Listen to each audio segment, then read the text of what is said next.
So hi guys, this is my first blog जिसका नाम है अनफिल्टर्ड ब्लॉगर। जिस तरह नाम है, आई होप कि मेरे वीडियोस भी बिल्कुल वैसे ही रहेंगे और आप लोगों को बहुत पसंद आएंगे। वैसे तो मैं बोलना ही चाहती थी पर मैं रिकॉर्ड नहीं कर पाई उस टाइम, तो फिर मैंने कहा चलो कोई बात नहीं, बात पहुंचनी चाहिए, तरीका चाहे कोई भी हो। तो let's start the day with me. और ये मैं काफ़ी सुंदर लग रही थी वैसे तो। फिर ये मेरा पुराना फ़ोन था, अब मेरे पास नया फ़ोन आ गया। फिर सुबह सुबह मेरे उठने का बिल्कुल मन नहीं कर रहा था। मन कर रहा था कि फिर से सो जाऊं, लेकिन क्योंकि कभी कभी हमें कुछ पाने के लिए कुछ खोना पड़ता है, तो मैंने दिल को मनाया, समझाया। फिर मैंने कहा चलो भाई, एक दिन और सही। फिर मैं उठी, मैंने दरवाज़ा खोला और देखा किचन की तरफ, लाइट्स ऑफ थी और किचन में सारा सामान फैला हुआ था। यार मैं इतनी आलसी कैसे हो सकती हूँ, मैं खुद से ये रोज़ सुबह पूछती हूँ। फिर मैंने कहा चलो कोई बात नहीं यार, अब जब मैंने ही किया है तो मुझे ही ठीक करना पड़ेगा। फिर मैंने लाइट ऑन की और मैं लाइट में बहुत अच्छी लग रही थी। फिर मैंने कहा चलो कहाँ से शुरू किया जाए, सारा ही काम फैला हुआ है। फिर मैंने चारों तरफ किचन को देखा तो दोनों तरफ बर्तन बर्तन फैले हुए थे। फिर मैंने कहा चलो चाय बनाते हैं। चाय बनाने के लिए मैंने पानी रखा, चाय पत्ती डाली और चीनी डाली, जो कि सब डालते हैं। मैंने कुछ ऐसा स्पेशल नहीं डाला।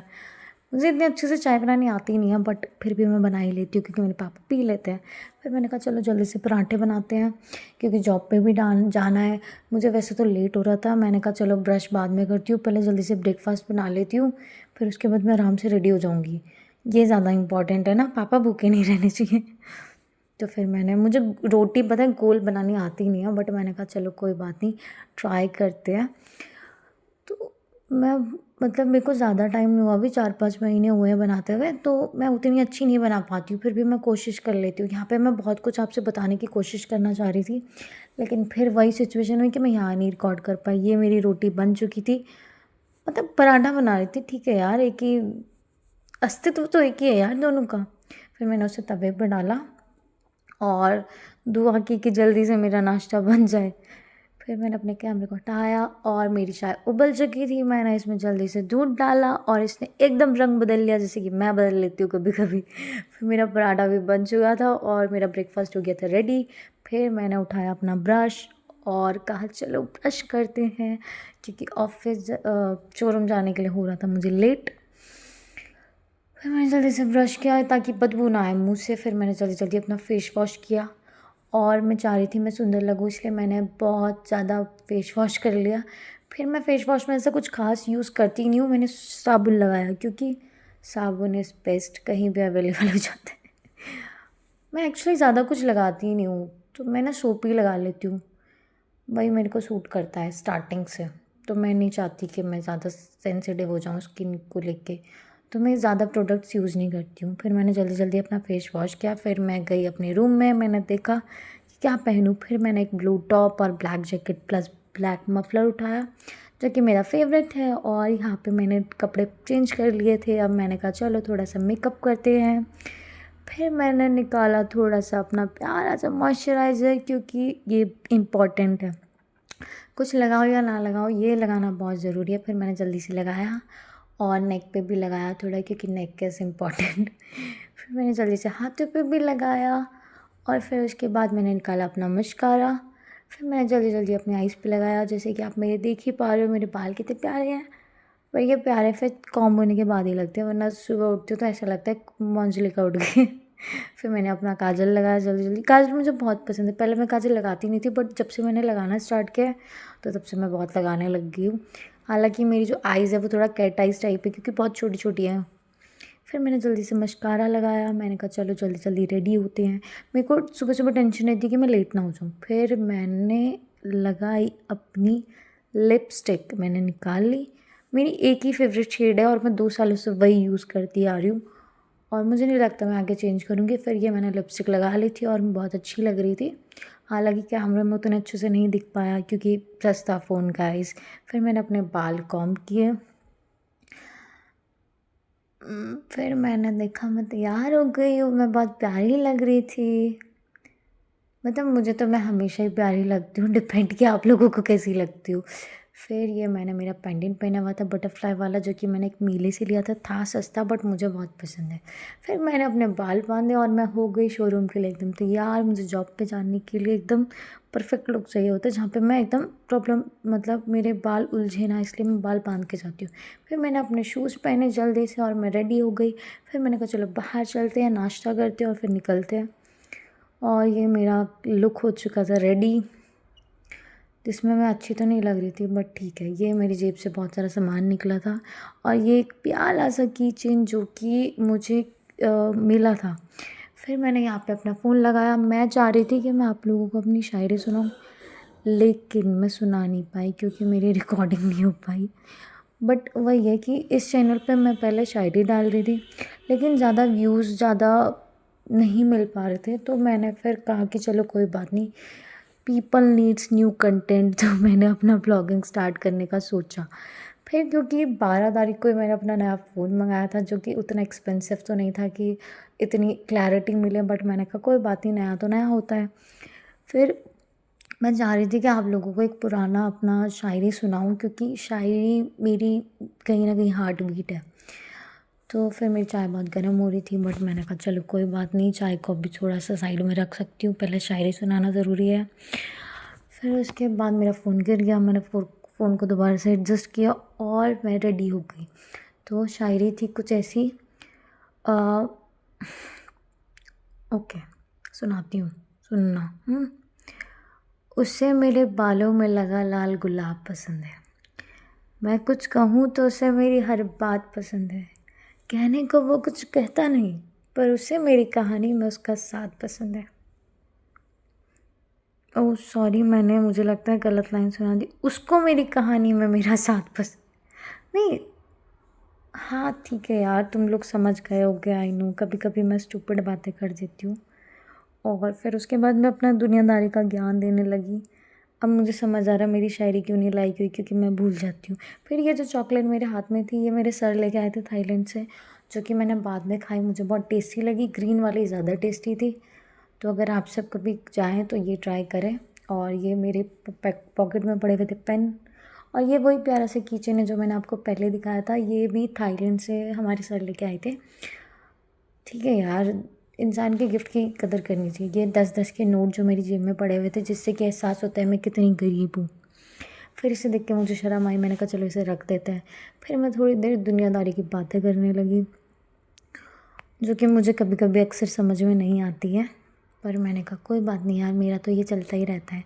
कभी मैं खुद को समझ नहीं आती, कभी दूसरों को समझ नहीं आती, but the most important thing is कि मैं हमेशा सही बोलती हूँ। बस मुझे याद नहीं रहता कि मैं क्या बोलती हूँ। तो फिर मैंने ये अपना फ़ोन सीढ़ी पे एडजस्ट किया, ताकि मैं खुद को एडमायर कर सकूँ और मैं बहुत अच्छी लग रही थी। ये मैंने अपना प्यारा वाला ब्लू सा टॉप पहना हुआ था और मेरे बाल मुझे बहुत प्यारे लगते हैं, तो मैं अपने बाल को बार बार ऐसे हाथ फेरती रहती हूँ। और फिर मैंने अपना उठाया फ़ोन, क्योंकि मेरे पापा मुझे आवाज़ मार रहे थे। मैंने कहा चलो चलते हैं। मैंने उठाया अपना बैग और ब्रेकफास्ट वगैरह सब कर लिया था मैंने, ये मेरा बैग। और मैंने कहा चलो शोरूम चलते हैं। फिर हम साइड वाले डोर से बाहर निकले।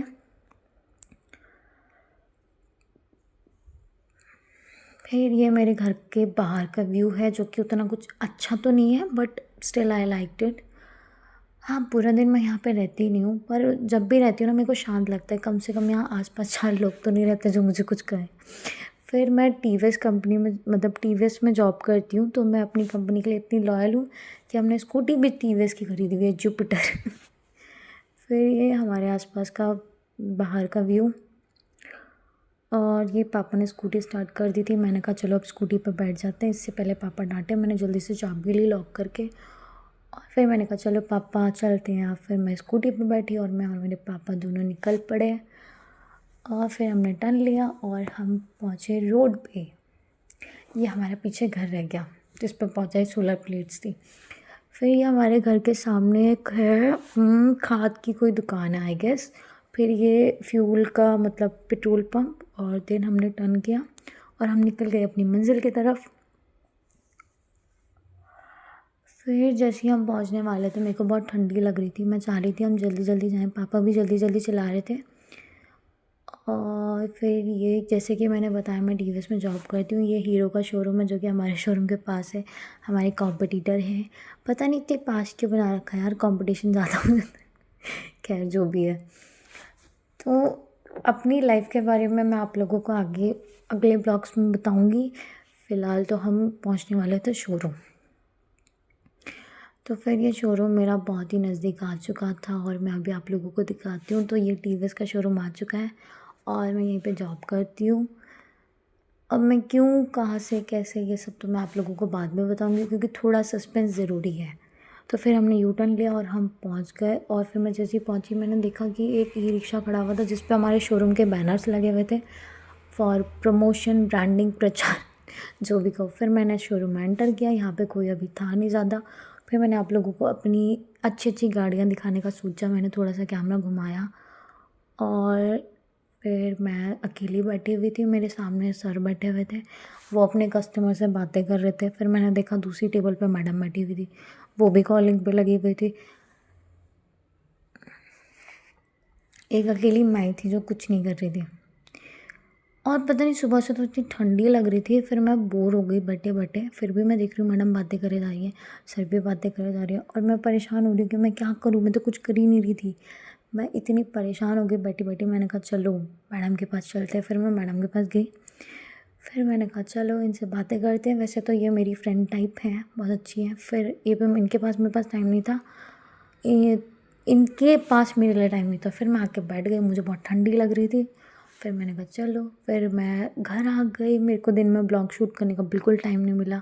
और ये मेरी दीदी के बच्चे आए हुए थे प्यारे प्यारे से। ये अवनी, मेरी प्यारी सी डॉल, और मेरा प्यारा सा क्यूटू अभिमन्यु। और ये रो रहा था क्योंकि मैं इसके लिए कुछ नहीं लाई थी। ये हमेशा रोने लगता है और मेरे पास आता है, बोलते मौसी मेरे लिए कुछ लाओ। ये मेरी बहन है, पता नहीं क्यों है, मुझे भी नहीं पता चला आज तक। खैर she is also very sweet. ये मेरे पापा जी हैं और ये मेरा अभिमन्यु। फिर ये दोनों मेरे पास एकदम से आ गया, मुझे किस्सी करने लगे। मुझे समझ नहीं आया मैं क्या करूं क्योंकि गाइस वो कहते हैं ना कि हमला अचानक से हुआ था। फिर मैं खुद को एडमायर कर रही थी क्योंकि ये मैंने पहली बार पहना था, मुझे बहुत क्यूट लग रहा था। और फिर मेरी बहन और मेरे पापा दोनों मुझे देख रहे थे। जब भी मैं घर में कुछ करती हूँ सब लोग मुझे ऐसे देखने लगते हैं, पता नहीं मैं क्या कर रही हूँ। फिर मैंने कहा चलो इन दोनों को परेशान करते हैं। मैं रूम में गई, मैंने देखा अवनी पीटी कर रही थी। बड़े शरारती बच्चे हैं पर मुझे बहुत पसंद है। फिर मैंने अवनी को ब्लॉग में लिया। मैंने कहा चलो मौसी के पहले ब्लॉग में अवनी का आना तो बनता है। फिर मैंने कहा चलो बाहर चलते हैं। बाहर गई तो देखा अभिमन्यु टेबल पे बैठा हुआ था और मैंने कहा चलो उसे परेशान करते। पर मैंने देखा वो ऑलरेडी खुद ही परेशान हो रहा था एक बॉक्स खोलते हुए जो कि उससे खुल नहीं रहा था। पर मैंने कहा चलो इसको थप्पड़ तो मार ही देते। मैं उसके थप्पड़ मारा और मैं निकल गई इसकी मम्मी के पास। तो मैंने देखा मेरी बहन कुछ काम कर रही है ज़िंदगी में पहली बार और मुझे काफ़ी अच्छा लगा कि मुझे आज काम नहीं करना पड़ेगा। इसकी रोटी मुझसे काफ़ी बेहतर होती है क्योंकि मुझे तो बनानी नहीं आती ढंग से। फिर ये मुझे थप्पड़ मारने की धमकी दे रही थी। मैंने कहा अच्छा ऐसी बात है। फिर ये हंसने लगी। फिर मैंने कहा अभी ब्लॉग में लेती हूँ और फिर दिखाती हूँ जीजा जी को। फिर इसने बहुत अच्छी सी सब्ज़ी बनाई जो कि मैंने खाई और बहुत टेस्टी बनी थी। मेरी सब्ज़ी बेकार होती है। फिर मैं अपनी अभिमन्यु के लिए खाना लेके गई और ये दोनों ही नखरे दिखा रहे थे कि नहीं मौसी हम नहीं खाएंगे। अवनी तो फिर भी एक बार के लिए रेडी हुए लेकिन अभिमन्यु कह रहा था नहीं मौसी मैं तो मम्मी के हाथ से ही खाऊंगा।